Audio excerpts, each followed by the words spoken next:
Hello বন্ধুরা, কি অবস্থা? সবাইকে ভাই জানাচ্ছি আমার নিউ ভিডিওতে হচ্ছে অনেকদিন পরে তোমার সাথে আবার দেখা হলো। ভাই আজকে আমি আসছিলাম জমির দিকে, আর জমিনে আসি এতদিন তো রোপণ করা হয়েছিল, আর আজকে আসছিলাম জমির দিকে। আর জমিনে দেখেন এটা রুইছে, এটা হচ্ছে সরকারি বীজ। দেখেন একটা একটা করে বীজ দিচ্ছে এখানে, কিন্তু আমরা নিজেরাই রুইছি এগুলা ভাই। আর ওইদিকে আজকে আসছিলাম সাথ দেওয়ার জন্য আঙ্কেল একজনের সাথে। এখানে উনি সাথ দিতেছে, ওনাকে বললাম যে আজকে সাথ দিয়ে দেন। আর আমি এদিকে জমিনগুলো জল দেখি, ওইদিকে আজকে জমিনগুলোতে সাথ দিতেছে। আর আমি এখান দিয়ে আসছি সেই জল, কারণ সাথ দিতে হলেও আগে দিয়ে জমিনের জল বাঁধতে হয় তাই।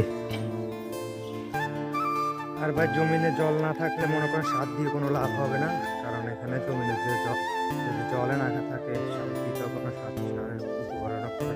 আর আমি যে সারটা দিচ্ছি এটা হচ্ছে ঘাসের জন্য, যাতে মনে করেন রোপণ করার পর এই 7 থেকে 10 দিনের 15 দিনের মধ্যে যদি আপনি এই জলের সার দেন, ঘাসের জন্য সার দেন, তাহলে আর ওষুধ দেন, তাহলে ভাই এত বেশি ঘাস উঠবে না।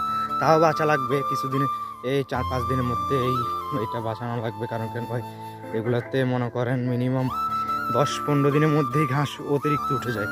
এই জমিগুলোতে জল থাকে, তো একটু জল না থাকলে তো ভাই আরও বেশি প্রবলেম। এখানে ঘাসের চাহিদা অনেক, আর এখানে এগুলা হয়েছে আর এগুলো হয়েছে। এটাতে আমরা যেটা করলাম এটা সবার চেয়ে ভালো হয়েছে। এটাই ভাই রোল রয়েছি তো এগুলো রোল দিয়ে, কিন্তু এগুলো হচ্ছে ভাই বলে বঙ্গবন্ধু কি জ্বালা, এগুলোকে বঙ্গবন্ধু বলে। বঙ্গবন্ধু এই কত কি জ্বালা এগুলো।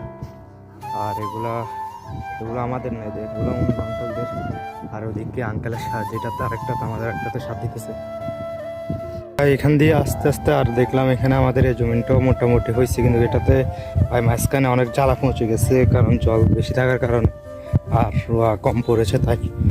আর এগুলো অন্য মানুষ যারা এখানে আছে সার আনছিল,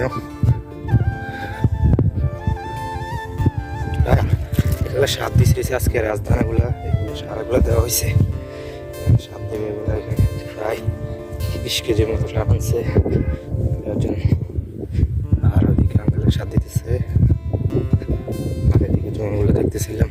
আর আজকে এই পর্যন্তই, যদি কোনো কিছু লাগে প্রবলেম হয় তাহলে আমাকে বলবেন, আমি আপনাদের বলবো যদি কোনো জমিনে কিছু দরকার হয়।